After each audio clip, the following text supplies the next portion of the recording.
오늘은 마태복음 13장 44절부터 46절까지의 말씀을 함께 나누어 보겠습니다. 마태복음 13장 44절부터 46절까지의 말씀입니다. 제가 봉독해 드리겠습니다. 천국은 마치 밭에 감추인 보화와 같으니 사람이 이를 발견한 후 숨겨두고 기뻐하며 돌아가서 자기의 소유를 다 팔아 그 밭을 사느니라. 또 천국은 마치 좋은 진주를 구하는 장사와 같으니 극히 값진 진주 하나를 발견하매 가서 자기의 소유를 다 팔아 그 진주를 사느니라. 아멘. 예수님께서는 씨 뿌리는 자의 비유, 가라지 비유, 겨자씨 비유, 누룩 비유를 통해 천국이 사람의 심령에 어떻게 심어지고 자라며 결실하는지에 대해 알려주셨습니다. 좋은 씨, 곧 천국에 속한 자들이 세상에 뿌려짐으로써 천국이 세상 가운데서 어떻게 자라며 풍성한 결실을 맺게 되는지를 설명해 주셨고, 겨자씨 비유를 통해서는 천국의 시작은 미미하지만 나중에는 세계 만민이 깃들일 거대한 나라가 될 것을 알려주셨고, 그러한 천국이 통 안에 든 가루 전부를 부풀게 하는 것처럼 사람의 안팎은 물론 온 세상을 근본적으로 변화시키게 될 것임을 누룩 비유를 통해 가르쳐 주셨습니다. 이처럼 복음의 씨가 마음에 심겨져 싹트고 뿌리 내리고 자라며 결실하는 과정에서 이것을 항상 방해하고 대적하는 일들이 있을 것임을 가라지 비유를 통해 알려주셨습니다. 천국이 땅 위에 세워져 가는 그 긴 역사의 과정에서 마귀는 은밀하게 가라지를 뿌려 악랄하게 이 일을 방해하고 무너뜨리려고 할 것이라고 말씀해 주셨습니다. 하지만 이러한 마귀의 은밀하고 강력한 역사에도 불구하고 천국은 비록 미미하게 시작했으나 나중에는 자라서 온 세계에 충만하게 될 것이며 세상 전체를 바꾸어 놓을 것이라고 하셨습니다. 이런 비유들을 가르치신 후 귀 있는 자는 들으라는 말씀으로 끝맺으셨는데, 그것은 천국 비밀을 알고 믿는 것이 모든 사람에게 허락된 것이 아니라는 사실을 알려주신 것이었습니다. 천국 비밀을 깨닫는 은혜가 주어진 사람들만이 듣고 깨달을 수 있다는 것이었습니다. 제자들을 향해 너희들이 나를 믿고 따르는 것은 너희에게 천국 비밀을 깨닫는 은혜가 임했기 때문이라고 알려주신 것이죠. 이런 가르침에 대하여 오늘 말씀에서는 좀 더 구체적으로 그리고 더욱 깊이 천국에 대해 설명해 주고 계십니다. 오늘 본문에 등장하는 비유는 두 가지인데요. 밭에 감추어진 보물을 발견한 농부와 좋은 진주를 발견한 상인의 비유입니다.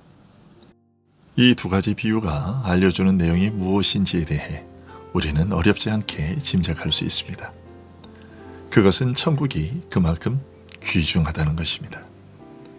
하지만 그 소중함에 대해서는 조금 더 생각해 보아야만 합니다. 밭에 감추인 보화를 발견한 사람은 농부였습니다. 그런데 그 농부는 그 밭의 주인이 아니었습니다. 자신의 모든 소유를 팔아 그 밭을 샀다고 했으니 이 농부는 소장농이거나 아니면 품꾼인 것입니다. 그 말인즉 이 농부는 넉넉지 못한 형편의 사람이었던 것입니다. 반면에 진주장사는 거부였습니다. 그는 비싼 진주를 매매하는 상인이었습니다. 따라서 그는 농부와는 달리 경제적으로 상당한 부를 가지고 있는 사람이었을 겁니다. 하지만 그 형편에 상관없이 오늘 본문의 비유에서 두 사람은 공통적으로 자신들이 가지고 있는 전 재산을 다 팔아야만 그들이 발견한 보물을 소유할 수 있었습니다. 이런 사실은 결국 가난한 농부도 거부였던 진주 장사도 자기 가진 것을 다 버리고서야 가장 값진 보물을 얻었듯이 천국은 자기가 가진 모든 것을 버리고서야 얻을 수 있는 것이라는 뜻입니다. 천국의 귀중함과 가치는 이처럼 무한한 것입니다. 그래서 시편 49편의 기자는 이렇게 노래했습니다. 귀천 빈부를 막론하고 다 들을지어다. 자기의 재물을 의지하고 부유함을 자랑하는 자는 아무도 자기의 형제를 구원하지 못하며 그를 위한 속전을 하나님께 바치지도 못할 것은 그들의 생명을 속량하는 값이 너무 엄청나서 영원히 마련하지 못할 것임이니라. 오늘 본문의 비유에 등장하는 두 사람은 자기 소유를 단 하나도 남김없이 다 포기하고 버리고서야 그 귀중한 보물을 자기들의 것으로 만들 수가 있었습니다. 다시 말해 천국은 오직 하나님의 기뻐하시는 뜻을 따라 값없이 은혜로 거저받는 것이기는 하지만 동시에 이런 은혜를 입은 자는 천국을 이러한 자세로 사모하고 구하게 된다는 것입니다. 다른 사람도 자신도 발견하지 못했던 귀중한 천국을 알게 되면 이 천국을 얻기 위해 자기가 소유한 모든 것을 하나도 남김없이 다 포기해버리게 된다는 것입니다. 예수님께서 무릇 내게 오는 자가 자기 부모와 처자와 형제와 자매와 더욱이 자기 목숨까지 미워하지 아니하면 능히 내 제자가 되지 못하고 누구든지 자기 십자가를 지고 나를 따르지 않는 자도 능히 내 제자가 되지 못하리라. 이와 같이 너희 중에 누구든지 자기의 모든 소유를 버리지 아니하면 능히 내 제자가 되지 못하리라고 말씀하신 것과 같은 의미인 것입니다.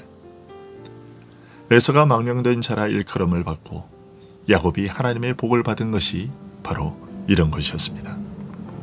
그리고 오늘 본문의 두 비유에서 발견되는 또 하나의 공통점이 있습니다. 그것은 두 사람 모두 각자에게 주어진 일터에서 일하는 도중에 자신들의 삶의 자리에서 살아가다가 보물과 진주를 발견했다는 것입니다.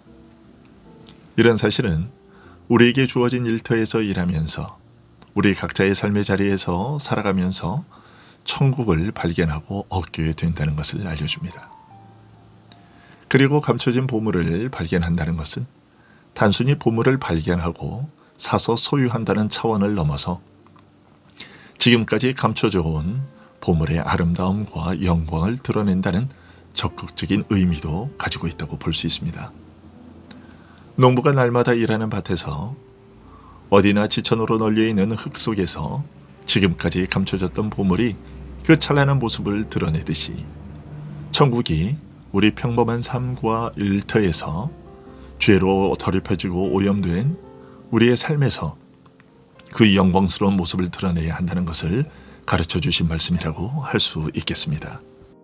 더 넓게 본다면 창세로부터 예비된 천국의 영광과 권세가 오랜 세월 동안 감춰졌던 보물이 드러나듯이 이제 죄악 세상 가운데서 나타나고 증거될 것이며 또한 그렇게 되어야 할 것을 알려주신 것입니다. 그로 인해 천국을 처음 발견했을 때의 기쁨은 한순간의 기쁨으로 끝나지 않고 천국의 영광과 능력이 자신의 삶에서 그리고 세상 가운데서 지속적으로 드러나고 나타나는 것에 의해 계속 이어지는 것입니다. 천국은 모든 사람에게 주어지는 것이 아니라고 말씀하셨습니다. 천국 비밀은 오직 허락된 사람들만이 깨닫고 믿음으로 천국을 영접하게 된다고 하셨습니다. 그러나 천국은 동시에 사람이 발견하는 것이기도 하다고 주님은 오늘 비유를 통해 알려주고 계십니다.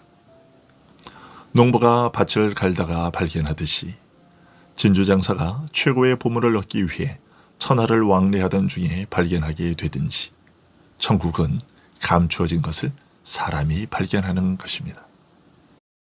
그리고 자기가 가진 모든 것을 팔아서 이 천국의 보물을 소유하게 된 사람은 농부가 흙 속에서 감춰진 보물을 드러내어 그 광채를 발하게 하듯이 진주상인이 최고의 진주를 얻은 다음 그 참된 값어치와 아름다움을 확인하고 기뻐하듯이 그가 소유하게 된 천국으로 하여금 그의 삶에서 일터에서 세상 가운데서 영광과 능력을 나타내게 하는 것이기도 합니다. 천국은 근본적으로 하나님의 은혜로 주어짐과 동시에 사람이 발견하는 것입니다. 하지만 이처럼 하나님의 은혜와 사람이 발견하는 것, 이 두 가지가 서로 상충하는 것은 아닙니다. 왜냐하면 실제로 성령께서 우리의 어두운 영혼을 밝히셔서 천국의 복됨과 은혜를 보게 하실 때에야 우리는 천국의 가치와 귀중함을 깨닫게 되지만, 동시에 나는 내가 가진 모든 것을 팔아 이 한 가지를 사기 때문입니다. 오늘 비유는 그 보물을 발견한 사람은 자기 것을 다 버린다고 말하고 있습니다. 지금까지 사랑하고 아끼던 모든 소유를 다 팔아서 천국을 사는 것이라고 말씀하고 있습니다. 내가 가진 모든 것을 포기하고서 이 천국 하나를 얻고자 하는 것입니다. 그리고 그가 얻은 천국이 그의 삶에서 또한 세상 가운데서 나타내는 영광과 능력을 인하여 항상 기뻐하고 즐거워하는 것입니다. 하나님의 택하신 자여, 그의 복된 부르심을 받고 천국의 비밀을 깨닫는 은혜를 입은 사람들은 하나같이 동서고금을 막론하고 다 이러한 자세로 천국을 영접하는 것입니다. 오직 이런 믿음으로만 천국을 소유하게 되는 것입니다. 기도하겠습니다.